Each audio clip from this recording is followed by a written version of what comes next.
a Black woman in predominantly white majority churches, which is where I arrive at in this space from. Just a little bit about me. I wasn't born here. I was born in a little place called Rwanda in East Africa. It's a beautiful country. If you ever get the chance to go, please do go and visit. Sadly, we have a bad history because in Rwanda, some of you might remember that in 1994 there was a genocide. That meant that for us as people in Rwanda, everything was disrupted and changed, and it meant that then at the age of 10, my family and me had to flee our home, and we had to leave the place we've known all my life and make our way somewhere, trying to find a place to call home. So my book, The Search for Home, is all about that. It's all about that time. It talks a lot. It delves a little bit deeper into that story, and it talks a lot about our journey as refugees and our journey all the way to here and the stuff that God did on the way. But that's not what I'm talking about tonight. I think for me, what I'm about to share tonight, and in fact, what we're talking about in these, conversations, it's not a new story, is it? Nor is it nor is it unique, sadly. A lot of what I will say tonight will probably be echoed by many Black people, and many people will probably listen to it and relate to it, albeit maybe with different examples. I mean, I do say always as a caveat that although we share these stories, I don't speak for every Black person. No one can ever, so what I'm sharing, which, although it may sound familiar, it's my own personal experience and story. So I because obviously we haven't got very much time, I'm not going to spend too long doing anything else other than kind of sticking to the brief. My background is that I work and network with churches. I also work with organizations specifically in social justice projects. And so for me, this past few months have been extremely difficult. And I know a lot of people will say the same. Obviously, COVID is a contributor to that. But specifically on the issues of race and racism, lots of people will liken it to trauma one day. They will say that it's quite traumatic. And it is. This stuff that we talk about for many Black people manifests in our body as trauma. Personally, when I heard this story, I remember it was a bank holiday Monday, and the kids were playing in the garden, and it was a beautiful day, probably one of the very few bank holidays that we've had that were like that, absolutely scorching and gorgeous.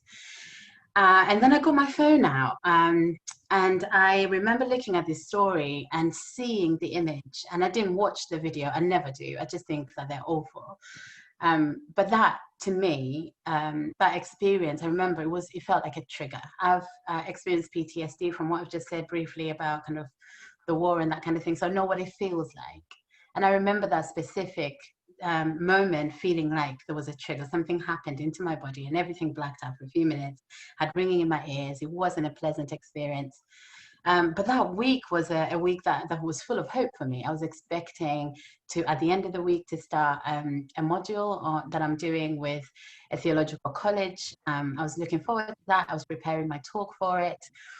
And everything just blacked out. And I felt like, although I was experiencing this as news, something was happening inside me. It was very much like a trigger, a trauma point. I connected with it. I could remember stuff that was very similar to what I had experienced in the past, and it just took me to a really dark place. And I think that is the effect of racial injustice in Black bodies. The trauma that we carry has a history in other things. So people will look at something that seemingly looks like a news story, and it will manifest differently in their body.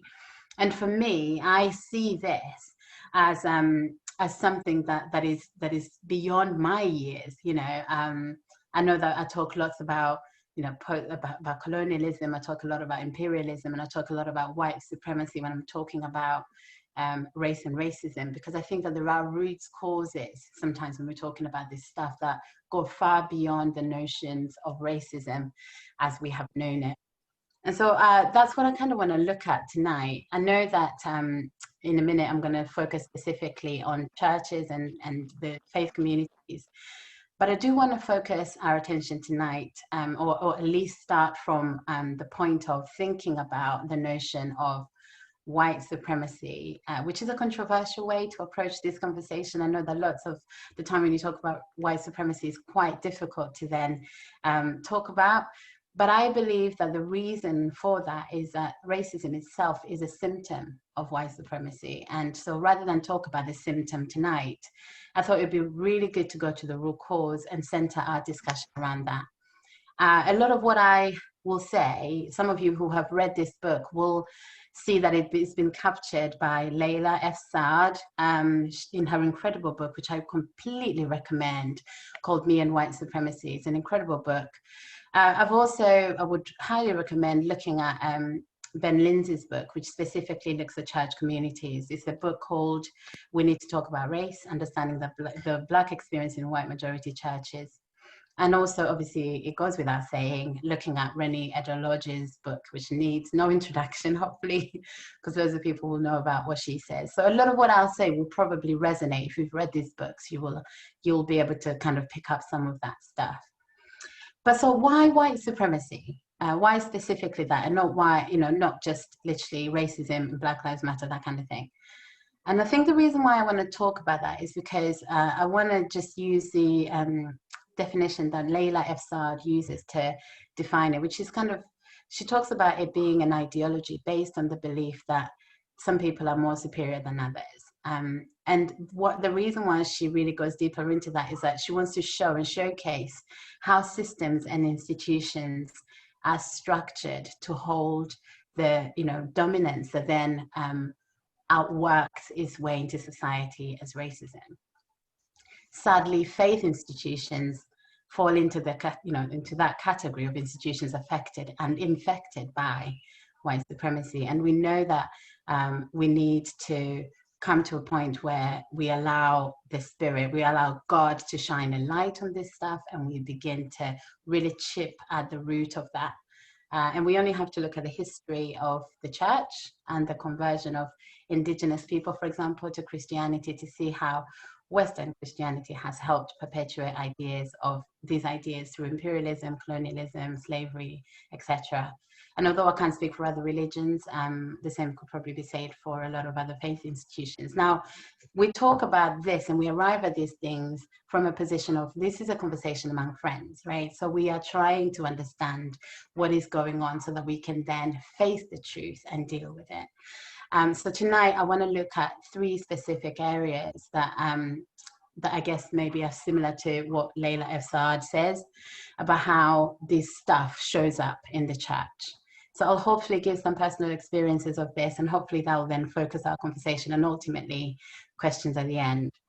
So I want to look at white privilege, I want to look at white silence, and I want to look at white, ultimately, just bear with me, I want to make sure that I'm getting that, white exceptionalism. And I want to share some stories from that. So when we're looking at white privilege, I know that this is quite a difficult one that comes up, but it probably is one that people will be familiar with and have heard a lot in the last few weeks and months. We're talking about the invisible, weightless knapsack of special provisions, the assurances, the tools, the maps, the guides, the code books, the visas, the clothes, the compass, the emergency gear, and the blank checks that are this list of unearned assets that when you are white, you can count on. But when you're not, you don't have the same access. And when you have these things, often you're completely oblivious to it. When I was 10, this privilege played out right in front of my very eyes. As I said, I was in Rwanda, I was born there and I lived there at the time. And my dad had come to the UK to study theology. And so the summer that followed in 1991, he then brought a friend back with him, a white friend from his class. And my dad at the time, he was a regional pastor. He was in charge of a large area of several churches, church leaders, I guess maybe the equivalent of a bishop in a Church of England. And his classmate that he brought with him, as far as I could tell, was in his early 20s. He was a trainee pastor. But when he came to Rwanda, he was given a great big welcome and he was obviously looked after very well. I remember he was given a prominent seat at the table. He preached at every single service. He was a main speaker at this yearly conference that we had with thousands of churches that gathered. Even though I'm sure, and he would have said this himself, he had little, very little experiences of speaking at these kinds of events. But the fact that he was white made a massive difference, that he had arrived just to visit. But the fact that he was white meant that there were doors that were opened for him that would not have been available in the reverse for my dad. In fact, I got to witness this and how true this was less than 5 years later when we came to the UK and my family were now living here. So my dad was obviously still a pastor, still, a leader in his community. But I remember, after all those years of kind of leading and being this leader who had qualified here, having this conversation with church leaders, telling him that he couldn't, he wasn't qualified to lead a congregation because his accent was too strong. Now, why do I say this? And I need to make it clear that I have no resentment towards my dad's friend. He wasn't his doing. He didn't choose to be given all those privileges. He didn't, ask to or manipulate the situation to be in the seat that he found himself in. He didn't even need to prove himself really, or find or kind of maneuver his way. He didn't have to learn the language in order to be deemed worthy of leading in that moment. He simply just had to show up and look the way that he did. And I guess that's a subtlety of white privilege. The fact that you don't have to do anything. You don't actually have to ask for it. Often it just is. Now, some of you listening, even now, you might quietly or loudly rail against the notion that you hold any kind of privilege. And I can understand that. The notion of white privilege often brings up an uncomfortable feeling of shame and frustration. And as a result, the easiest way of people find is to just ignore it or to pretend it's not there or to say it's not a thing. But I do want to ask you this. In what ways has being white, if you're listening, has that worked against you in the context of faith and worship? In what ways have you found yourself in places where, you see yourself, represented in songs that are produced and sung? In what ways have you found it difficult to find leaders who look like you on the stage, at conferences, in prominent positions of power within the church? This notion of white privilege is something that we need to face as people in faith communities. We need to face the fact that there is a privilege that certain people have and others don't. And this then is rooted in this notion of white supremacy, because obviously there are ways in which it outworks in the church as well. So I want to look at white silence.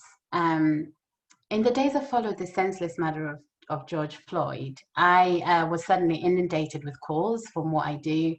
I've had well-meaning church leaders and friends who really, really wanted to know what to say to their congregations, who were now asking questions of them. Or maybe they wanted to respond in a way that felt like, they knew what to say. And they were genuinely well-meaning in their attempt to work out what to say in this moment. But many clearly weren't able to articulate themselves. And they had no idea what or how to say what they wanted to say to their congregations. And that's okay. So reaching out to me, we had these conversations time and time again. But then over and over again, I kind of kept asking myself, why is this? Why is it that at a crucial moment of racial injustice, we find the church silent? What's going on here? Is it because we're living in a post-racial society where racism has been eradicated and therefore there's no need to talk about it anymore? Is it because racism isn't a reality or an issue in the church or for the church? Or is it because racism is not a regularly spoken topic in our churches? And I think actually the latter is probably true. Some of you listening here will be parents, you might have children, you remember what it was like maybe in the early days when your children were trying to learn language skills. When my children were very little, they're 6 and 10 now. I did everything that every parent is told in order to encourage verbal skills. I sang to my children, I read to them, I read stories from books, I talked to them as I did all the special things around the house and the mundane things, so they could hear me speak and they could hear me use language and they could learn from me, and they did. And the result now is that they're 10 and 6, and they have a good vocabulary, good verbal skills. They're able to articulate their feelings and use their words well, because they've heard me speak. They've been taught how to speak. Now, chances are, had I done the opposite, that is, had I not said a word to them for years, had I shut them behind a door somewhere, or, stop them from interacting or stimulating or encouraging language, they'll probably be non-verbal now. And that is precisely where we find ourselves in this conversation on race and racism. We've said nothing for years. And now suddenly, after years of silence, whether in our private lives or in public, we suddenly are being called upon to speak when we have said nothing for years. So the silence from the church isn't malicious. It isn't that they don't want to say anything. It's that actually this conversation has been silenced for many years. We haven't been talking about this in private or in public. And so there's no vocabulary. There's no literacy around this. And so I guess we need to start from a point of grace. No one knows what to say because we haven't been talking about it. So actually, in a way, it's kind of trying to say, it's okay if you don't know what to say. Just say, I don't know what to say. It's all right. But hopefully this, even kind of our conversation tonight, this is hopefully an attempt to start building racial literacy. Thankfully, there are several books now that have been written and conversations that have started. There are loads of resources that are here now that weren't even available in 2016 when we were having this conversation early.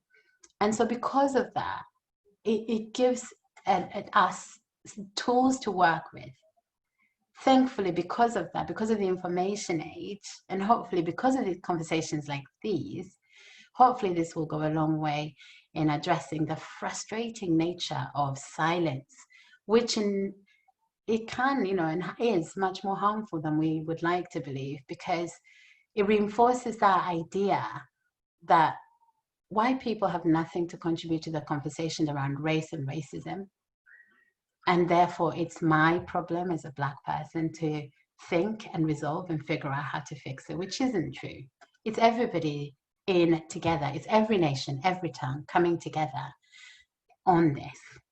And during the past few weeks as well, I found that a lot of my friends did then ring and say, Beatrice, are you okay? And I appreciated their care. I appreciated their compassion for me during those hard times. But each and every time I'd get a phone call from a friend, well-meaning or not, I'd have this uneasy feeling, right? And it took me a while to work out what was going on. They'd ring me and I'd think, that was great, but actually I feel really uneasy and I don't understand why. Because, you see, I wasn't okay and they could tell, but I couldn't figure out why they were okay. So finally, a friend of mine rang me and I was able to say, no, I'm not okay. I'm really not okay, but I don't understand how you're okay. How come you're okay?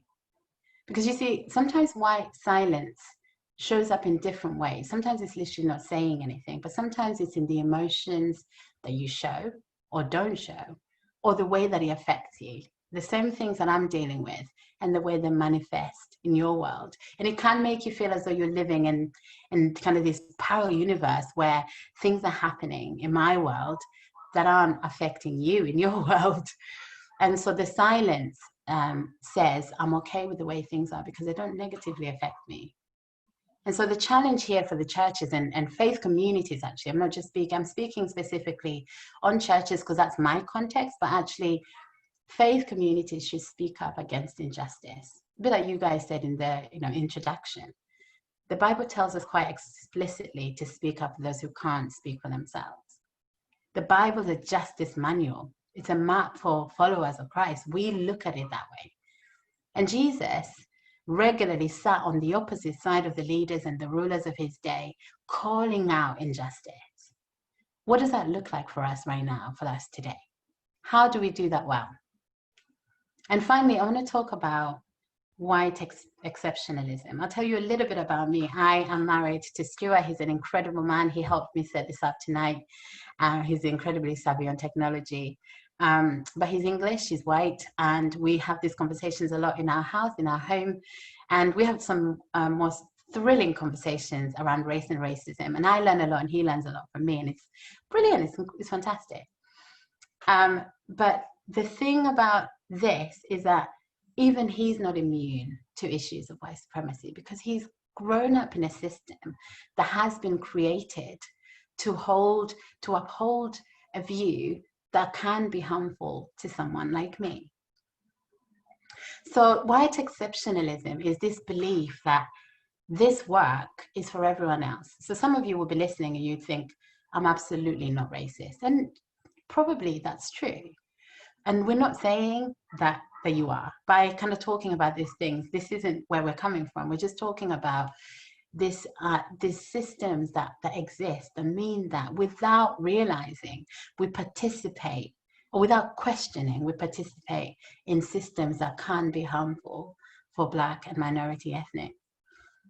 So this belief that someone is exempt from this, you know, because you have Black friends, or because you're married to a Black spouse, or because you work for a charity that outreaches to BAME people, or because you're a good person, or because you're really, really not racist, etc. Whatever reason is given, this exceptionalism is just an excuse that people give in believing that they don't need to do any work on this. I'll give you an example. A few weeks into what was becoming a full-time job for me, and probably for lots of Black people listening tonight, if you go to a church, you know, emails, Zooms, phone calls, that kind of thing. I came downstairs one evening and I was absolutely exhausted. It was about 11 o'clock at night. I'd been fully rushed off my feet, talking to church leaders, talking to friends and people about race and racism. And, you know, they were just becoming really normal for me. And I had this realization that for my husband, we were living completely different experiences right there under the same roof. Now, I was learning a lot on this, and I was talking a lot about this, but his world was silent. No one was calling him to talk to him about the topic of race and racism. And he wasn't even, you know, it wasn't that he wasn't aware, or he didn't want to talk about it, but actually his life was carrying on as normal, and mine was falling apart. And I just remember kind of looking at him and kind of going, what are you doing to address this? And I remember at the time him kind of responding saying, I don't think I need to do anything because we're living this together. But the truth of the matter is we really weren't. We weren't in the same way, at least. And I know that it's partially true that we were living it together, but the truth is, you know, we all need to be learning, don't we? He was living this with me, but actually there are no exceptions to the learning that we need to experience. I know that he's fully with me in this. So I know that he is and he will be learning. But there are lots of times in the past few weeks where I've heard my friends express this concerning view that they over there, as though they're not affected, as though that there are other people who need help, not us though, your friends and family, because we can't possibly be affected by white supremacy because you are in our world, because you're our friend. And this thing played out to me in the way that, because, and we've had a conversation or two with people in our congregation of faith communities, we believe that there's no further work to be done, which isn't true. So the challenge in the last few weeks was, and to my friends, and certainly to churches and organizations that I've been talking to, has been, no, do the work. This is something that isn't going to be resolved in one conversation. This isn't something that's going to be resolved in one Zoom chat or 7, as you've had here. This is a commitment. This is a lifetime of walking and working out, hopefully in community and relationship, and coming up with solutions together as a community, as faith communities together, and working out and really learning what it means and how it affects us as a whole body. If one part of the body suffers, we read in the Bible, we all suffer, right? If you have ever suffered a toothache, and I'm sure some of you here have, you know the agony to the rest of your body, right? It's one tiny piece of your mouth, of your face, but the agony in your body, right? And the way it manifests into the body. So I think we need to stop responding to this as though it is them over there suffering with that issue. This is the body. We are a whole body, and we should suffer together and work this out together. We are family. And so I guess with that thing of exceptionalism, no one's exempt from this. A friend of mine, a church leader recently, when I asked him what he was doing in response to George Floyd, he proceeded to tell me that he'd preach a sermon, which is fantastic. Please do preach sermons. And he'd written a blog. But the way in which he was saying it made it sound as though it was a tick and done exercise. But that's enough. You know, anti-racism work on this stuff, which is what this is. It requires commitment, space, a willingness to learn and unlearn years of oppressive practice that are rooted in the notion of white supremacy. That then means that when you receive a visitor in a country far away from the UK, they get a prominent seat at the table, which probably they should. But when the reverse isn't happening, something is broken. Right? So we need to be asking questions about mission, how we do that well. We need to be asking questions about, about how we include people in decision making. We need to be asking questions about our leadership structures. We need to be asking questions about the conversations that we're having. Why have we found ourselves with no vocabulary this many years on? This isn't a new problem. It didn't start with George Floyd. So why are we illiterate in this? What conversations should we be having in faith communities around this stuff? And why do we keep on talking about this? So here's the thing. A few weeks ago, I had a conversation with Jane, who is here as part of this conversation tonight. And she talked about something that I loved. She talked about rules of engagement. So for me, I think I've had lots of conversations with people who have then said, so then where is the hope? If this isn't a new problem, if we were talking about this in the, in slavery, we're talking about, post-colonialism, we're talking about imperialism, we're talking about slavery, we're talking about history, right? So we can trace it, 400 plus years of oppression. What hope is there right now in 2020? And we're still talking about it, still having the same conversations. And I guess my answer is that we need to approach this conversation as this now and not yet notion, right? We talk about the kingdom of God being here on earth in its fullness. When Jesus came, he said the kingdom of God is at hand. So it has arrived. The goodness of heaven is here today. But we look around and we know that the kingdom of heaven isn't fully here. Not really. There's still tears, suffering, pain, all the stuff that we wish were not here. Was the kingdom of God in its fullness. So we know that it is now, yes, he has arrived, but it is also not yet.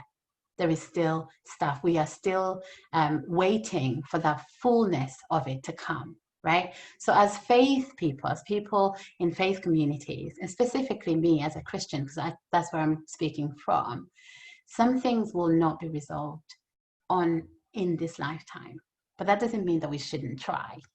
So we need to then approach it thinking that there will be points of lament. There'll be times when it feels and acts as though it's completely painful, where it hurts deeply within our souls and we can't breathe. There will be times where it feels like that. There will also be moments of hope, incredible moments of hope, where we will see things and see glimpses of the kingdom and how God intends the fullness of heaven to be like.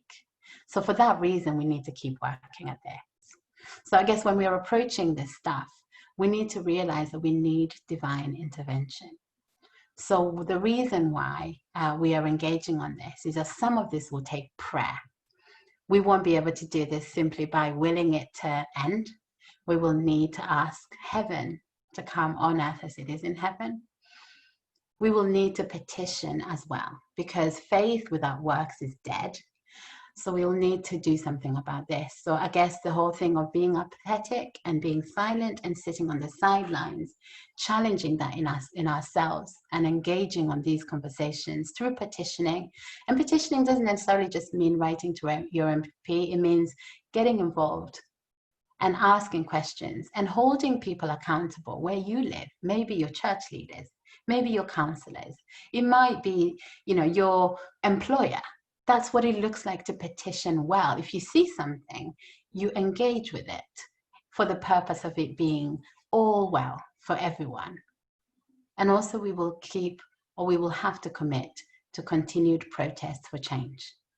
And what does that look like? What does protest look like? And I think the idea of protest with placards, yes, that's one way, but also to rail up against injustice and to chip at the large stone of white supremacy wherever we find it. And ultimately, I always talk about how this stuff is firstly personal, then it is within, it's personal in your heart, then it is communal in that in your home, in your family, and then in your world, in the sphere of your influence. So address it in your heart, address it in your family, and address it in your world. And I think if we all commit to doing that, if we all commit to addressing this stuff, asking questions of ourselves in our hearts, asking questions of this in ourselves, in our families, having these conversations in private with our families, and then having these conversations in our world. It could be your employment or places of worship. Then we can really begin to have this conversation and build literacy together and think about ways of changing this. Thank you so much for listening to me tonight, and I'm looking forward to your questions in a minute. Wow, thank you so much, Beatrice. Lots of ripples of applause there. Silent but very loud. Yeah, thank you. I have various thoughts. Is that a hand up, Philip, for a question? No, it's just applause. So would anyone like to ask the first question of Beatrice? Dee's iPhone, I don't know who you are, but yes, would you like to unmute and ask a question?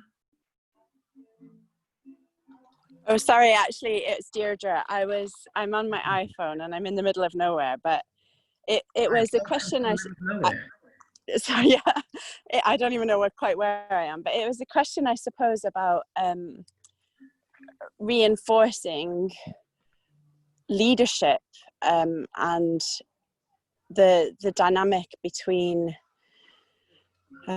bringing people to the table to have a voice and all of the power implied in that, Beatrice, and then also the dynamic of genuine empowerment. I don't know if that's a very clear question, but one of the challenges I think a lot of us in institutional leadership are trying to navigate is the dynamic between avoiding tokenism at all costs and, as you say, a kind of short-term solution to a long-term problem, but developing leaders as well who can genuinely take forward, take over, take beyond. I don't know if you have any thoughts around that. Thanks, Deirdre. Yes, it's something that lots of people currently in the anti-racism conversation are having discussions around, specifically the issue of what inclusion really looks like. So I've had lots of conversations with church leaders in the last few months about this, and tokenism hurts. It's simply not a good way to approach this at all. If it's a knee-jerk reaction to just include someone else, on staff who looks Black or BAME, that's just not really the solution that we're looking at. To be that person, and I have been that person in those positions, and I have been there, and to not have a voice really genuinely hurts. And it doesn't just hurt the person who's in that position, it hurts the people who are looking to the person with kind of expectation of solution, right? So I think what we're looking at is this invitation to co-production. I had a conversation recently with somebody who wanted to know what it's like to include different voices in their congregation on this. I was asked personally to participate in lots of conversations in churches in response to Black Lives Matter, and I refused to participate because I just felt very much like it needs to be that we are inviting people to work together. So when we're thinking about institutions and when we're thinking about churches specifically, there needs to be an invitation to the decision makers table. I don't know if you remember a few years ago, there was an advert and from I think H&M, And they put out this advert with a boy in a monkey t-shirt.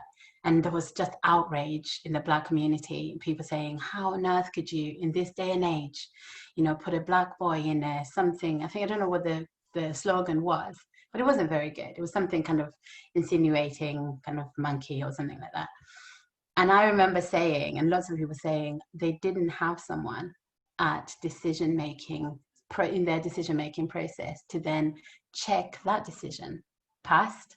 They didn't ask anyone to say, you know, should we do this or not? They had no input, or at least no critical input, somebody to kind of say, actually, that's not okay.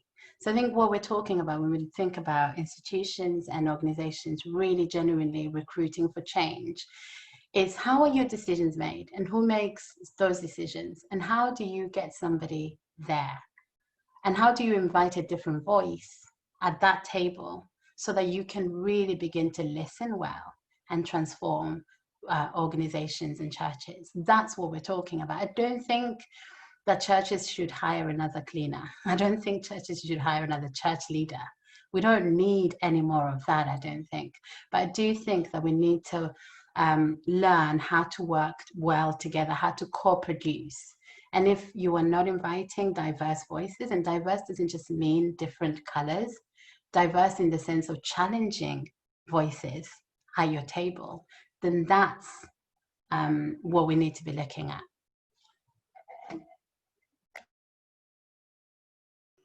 Thank you. I assume that's answered your question, Deirdre. Sounded pretty strong and direct answer that I think we all need to take back. Would anyone else? Thank you, Deirdre. Would anyone else like to ask a question? Oh, I've seen this. Oh, come on, chat. What's happening here?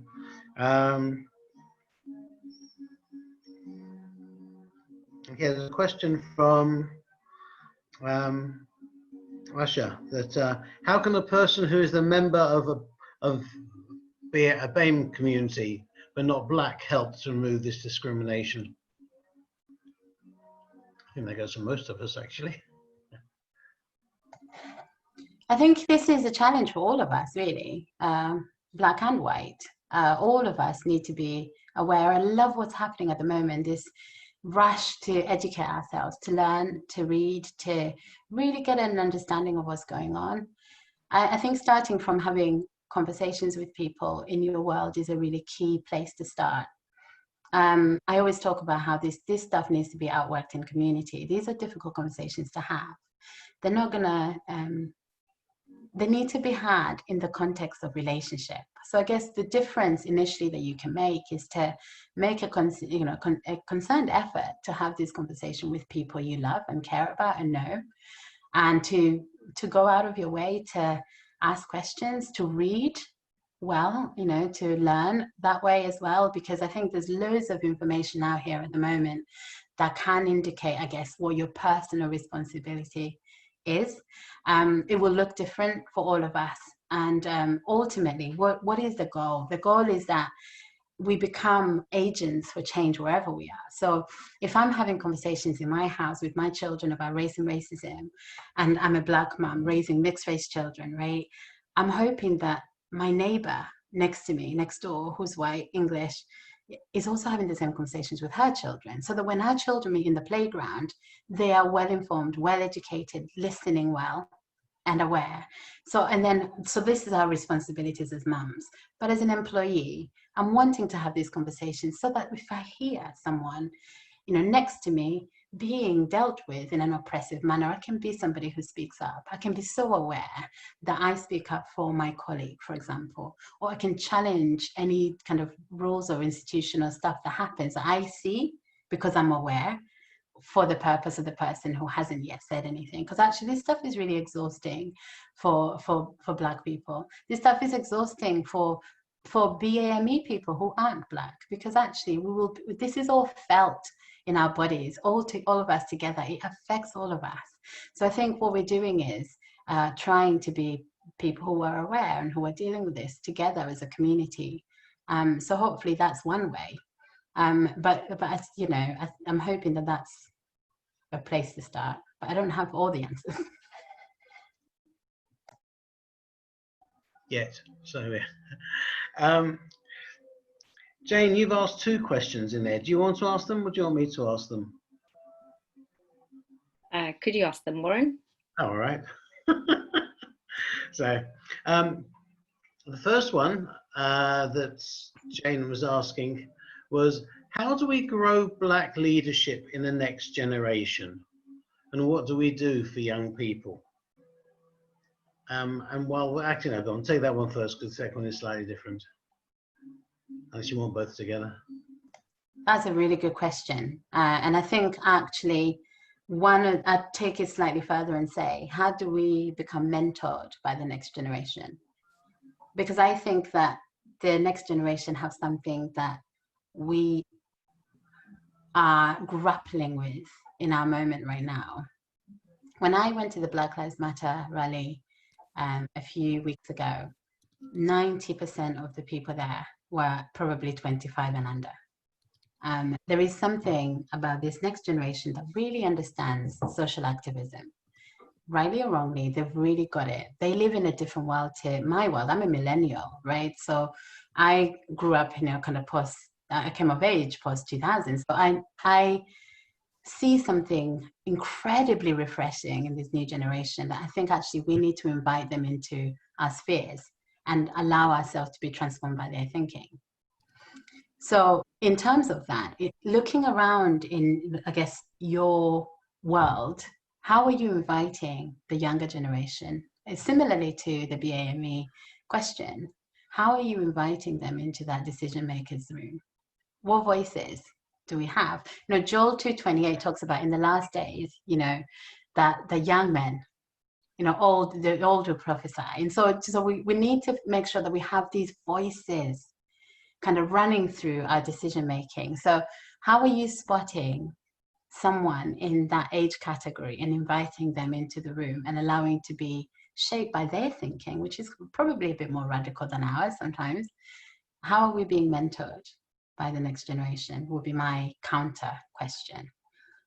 So I think we're all yet to find out what that looks like, because I think we can be a bit more patronizing than we'd like towards younger people. So when we're thinking about raising leaders, we need to be a bit braver in inviting them into spaces that we deem to be grown-up spaces and allowing them to challenge and change us. My daughter challenges me all the time. She's 10 years old. No, mommy, we need to recycle because, you know, so it's really important to listen to these voices. Thank you. And I think that answered the follow-up question you just posted as well, Jane, I hope. Jane's other question, before I come to one from Tom, is how do we change our decision-making structure, which is white, older male, predominantly, exclusively, almost. So how have you approached it in the past, and what do you think we could do to see more change and facilitate more change? Well, there's the obvious answer, stepping down from the platform and handing over the microphone. That's the obvious answer, right? But it's difficult because giving up power is hard. It's hard. Power sharing is hard. This is a question that women have been asking for generations. You know, how do we we're not just in the room. So we talk about the glass ceiling, but how do we get into that other room?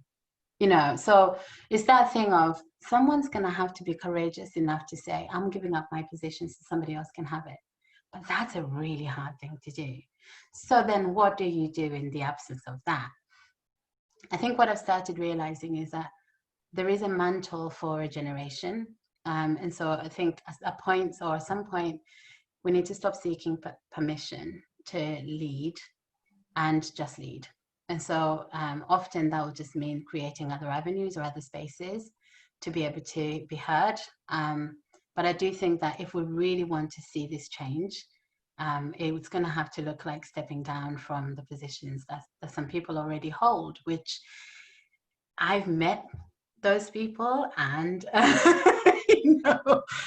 so I'm just saying it's not easy. It's hard to give up a prominent position, but it's, yeah, so it's a really difficult one. It's a rich young ruler question that Jesus asked. It's the whole eye, kind of in the eye of the needle, the camel in the eye of the needle question. It's really, really hard to give up power when you have it. But that's what it's going to take in order to hear different voices. Thank you. Yes, I think we see far too many examples of, in particular, white males clinging onto power way beyond time in all sorts of situations, which doesn't help our world in far too many cases. Tom, do you want to ask your question, or do you want me to? I assume that's me. Okay. So his question is on slavery. Has the misuse of the idea of slavery and liberation in the Bible encouraged a damaging racial interpretation in the church about what it means to be a slave or a rescuer? Wow, that's a big question. We know that scripture has been misused, sadly, in the past.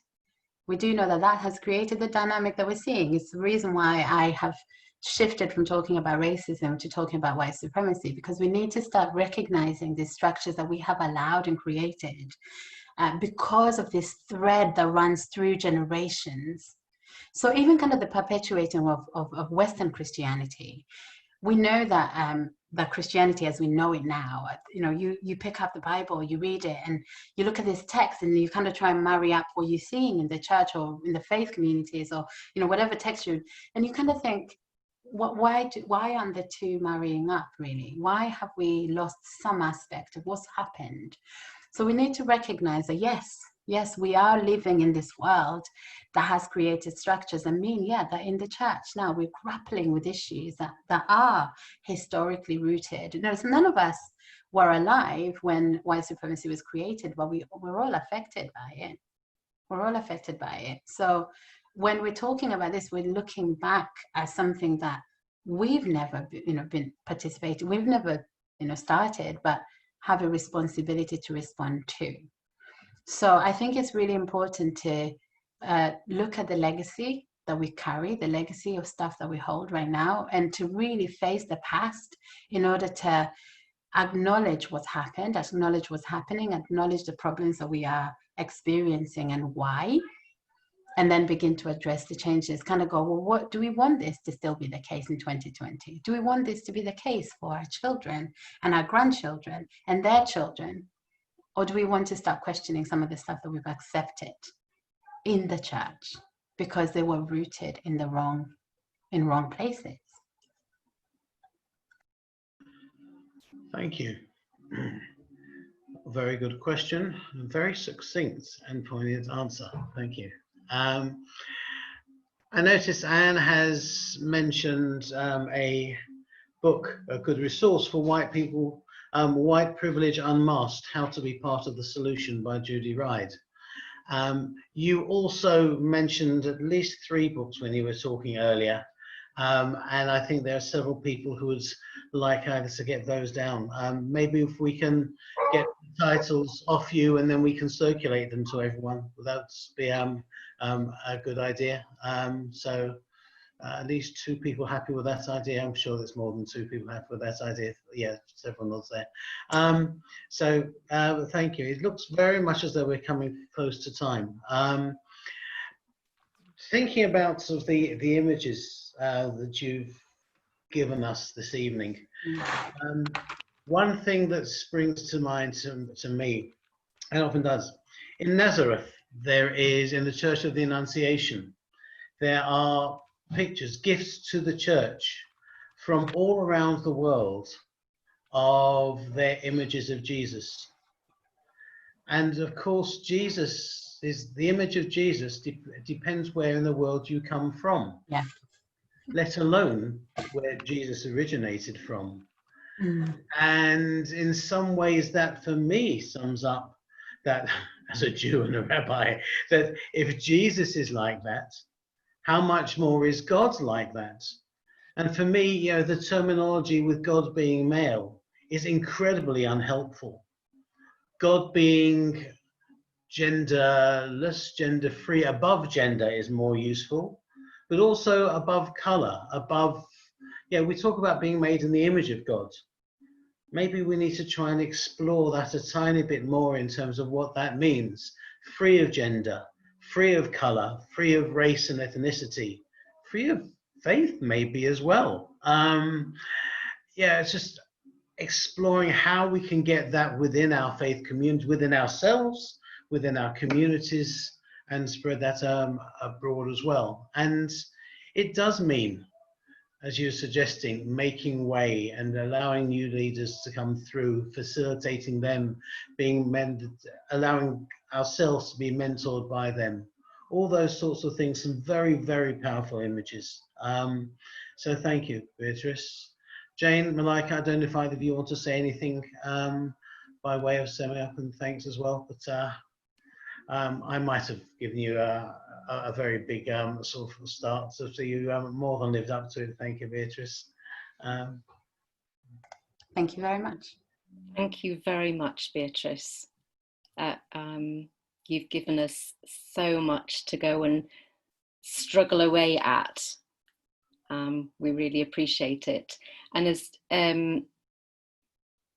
Warren said, this is the beginning of working together as faith people of faith communities, because it isn't one person's issue or one community's issue, but talking openly together and trying to work it out together in the 21st century feels very appropriate. And I think in that we will experience God's blessing and direction. And, you know, when I was young, the Berlin Wall was still up and there was still apartheid. And I had, along with other students, the Free Nelson Mandela posters on the wall. And by 1990, that, you know, the Berlin Wall had come down and apartheid had been partly dismantled.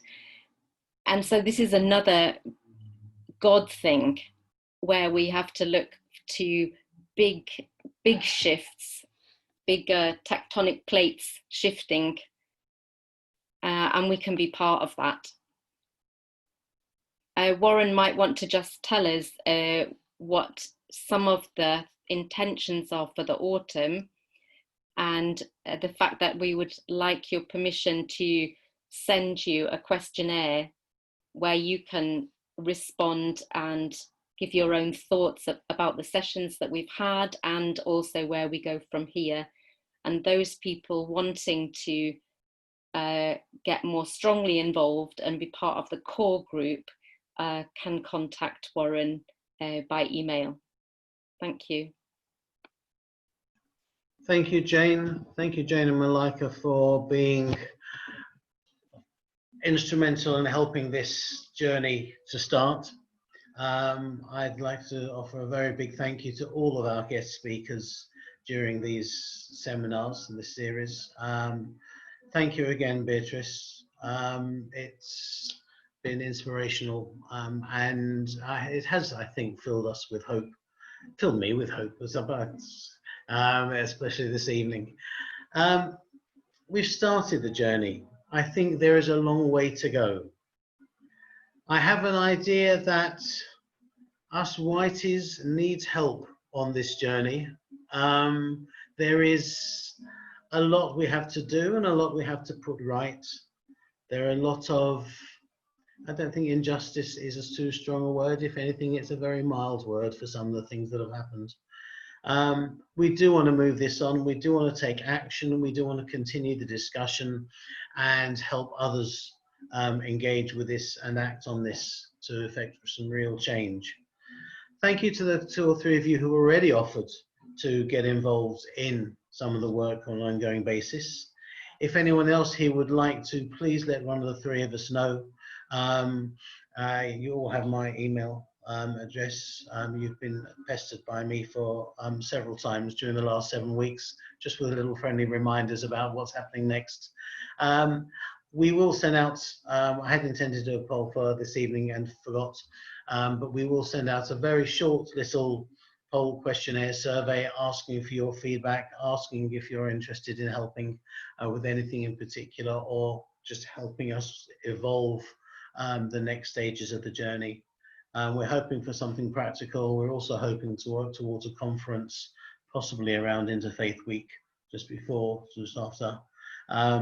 So those are some of the things we have in mind. We very much thank you for joining us so far on the journey, and please stay involved. Please push us in the right direction, push our communities and our world in the right direction. I've enjoyed this so far, but we're not going to enjoy this until we know that we are making a real difference and putting things right. So thank you all. And we're not meeting next Monday. I won't be pestering you with an email telling you, but you'll get something from us in the next couple of days for a bit of feedback. Thank you. So, anyone else want to say anything? If you want to unmute yourselves and say hi, bye, thanks to Beatrice. But thank you, everyone. It's been very powerful, I think, so far. Let's make sure that translates into some action and change. Thank you. Yeah, just thank you very much. Thank you. It's been really powerful, Really wonderful.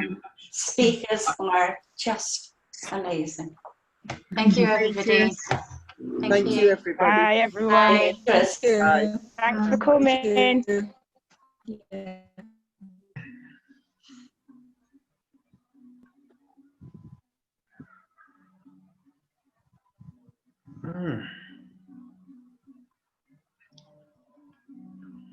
I have most of the chat saved. In fact, the chat will be saving with the recordings. In fact, let me stop the recording.